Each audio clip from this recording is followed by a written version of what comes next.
consideracions que tot seguit exposo. En primer lloc, com era d'esperar, el camp de golf que l'Ajuntament de Gandia pretén construir en la Marjal tindrà molt poc de participatiu. La majoria política que governa aquest Ajuntament ha imposat els seus criteris i l'empresa encarregada de respondre les al·legacions presentades al projecte les ha desestimat pràcticament totes, només n'ha aprovat alguna per qüestions purament formals. La resta han sigut totes desestimades, els centenars i centenars d'al·legacions que hi havia. Segona consideració. El document que s'envia a la Conselleria per a la seva aprovació és un document, des del nostre punt de vista, que té dues característiques. Primera, conté dèficits en la seva tramitació. L'expedient incorpora alguns documents, com la memòria patrimonial i l'anomenada memòria de sostenibilitat econòmica, que han sigut redactats amb posterioritat al període d'exposició pública. Això vol dir que els interessats no han pogut al·legar, perquè s'han incorporat a l'expedient amb posterioritat al període d'exposició pública. I d'altra banda, com diu l'informe de l'assessoria jurídica de l'Ajuntament de Gandia, diu, cita textualment, varios de los documentos incorporados al expediente son de fecha posterior a la elaboración de la memoria ambiental, en particular el informe favorable de la Confederación Hidrográfica de Ojuca, que es de fecha 8 de julio de 2013 y que no es considerado en la propuesta de la memoria ambiental a pesar de la trascendencia del mismo. O sea que això ratifica aquesta incorporació posterior del document. I l'altra característica que dia jo que tenia la documentació és que és completament incompleta. Això és una redundància un poc complicada. És incompleta. Completament incompleta. Des del nostre punt de vista, l'expedient que es tramita, a aquest expedient li falta un estudi acústic que estigui referit a la totalitat de l'àmbit d'actuació del pla especial, segons preveu la legislació valenciana en la matèria. I no només que se centre en el camp de golf, com fa la documentació. A més, també, segons apunta l'informe de l'assessoria jurídica al que he fet referència fa un moment, l'expedient hauria de contindre un informe de l'interventor municipal, perquè la inversió contempla despeses per a l'Ajuntament, i aquest document, a hores d'ara, encara no està incorporat a l'expedient. Segons ens han dit, possiblement estiga dimarts que ve. Però clar, és que la comissió és avui, i en tot cas serà dilluns, però no dimarts. Dimarts ja s'ha celebrat aquesta comissió. Tercera consideració.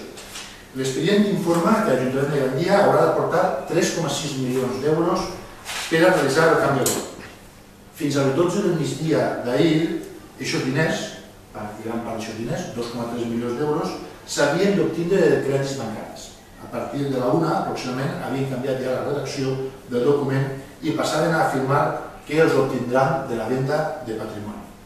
Es veu que algun observador els ha fet veure la clavada de pata, perquè l'Ajuntament de Gandia no pot demanar crèdit i s'ha inventat allò del PMS, el Patrimoni Municipal del Sòl, que, com algú afirma, és un recurs molt sòlid.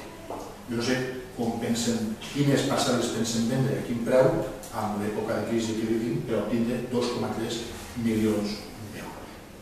Quarta consideració. Un dels problemes més greus que té la instal·lació, si arriba a construir-se, serà l'obtenció de l'aigua necessària per a regar l'herba. La consultora encarregada de respondre les al·legacions diu que s'obtindrà del tractament terciari de les aigües residuals depurades en l'estació depuradora en l'Edar, Safor Sud, que hi ha a la ciutat de Gandia.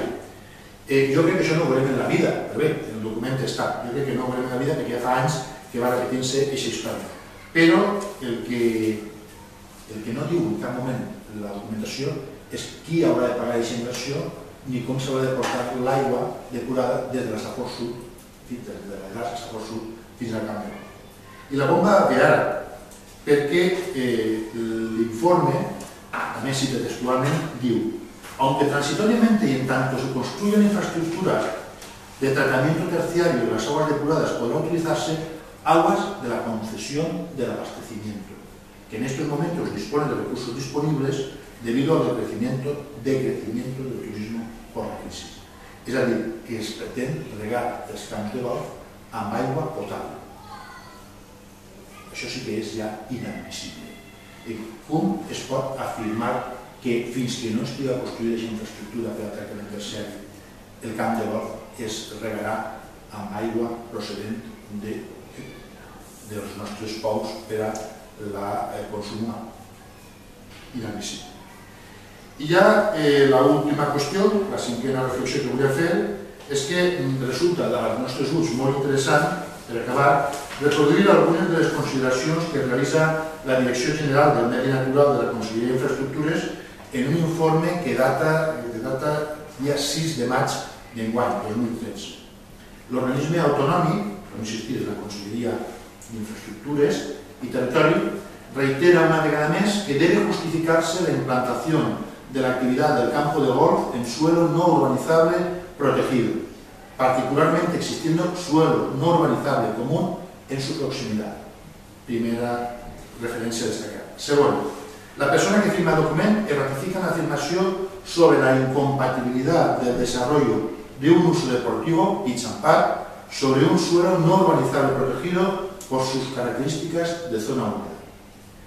Y la última consideración que yo voy a destacar de ese informe digo así: resulta evidente que la normativa elaborada para esta zona concreta no solo supone de facto la destrucción de la zona húmeda existente, sino que provocará afecciones en el resto del marjal, a donde se derivarán los flujos hídricos de la zona. Jo crec que ja són més complicats.